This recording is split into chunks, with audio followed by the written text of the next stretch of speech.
આ મુદ્દો બહુ મહત્વનો છે. હું એમ કહું છું કે આવા તમામ ઉત્સવોમાં, આવા તમામ શોમાં બિસ્લેરીના ને એ બધી બ્રાન્ડેડ કંપનીઓના ને ઘણા તો કે છે કે 800, 800, 850, 900 રૂપિયાની એક પાણીની બોટલ, એવી બધી મોંઘા પાણીની બોટલો પણ મહાનુભાવો માટે વાપરવા. કોર્પોરેશનનું પાણી કેમ નથી પીતા?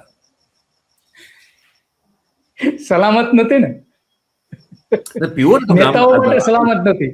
આખું ગામ પીવે છે, આપણે બધા પીએ તો છીએ બધા પાણી. નેતાઓ એવું માને છે કે એમના માટે સલામત નથી તો જ પીવે ને, આટલું મોંઘું પાણી શા માટે પીવે? હા ભાઈ, આ ખર્ચો શું કામ કરે છે? ભ્રષ્ટાચાર માટે, બીજું તો શું? વીઆઈપી આવે ભાઈ. ડેવલપ જે વિકસિત દેશો છે એમાં તો એવું જ છે, લોકો નળમાંથી પાણી પીવે.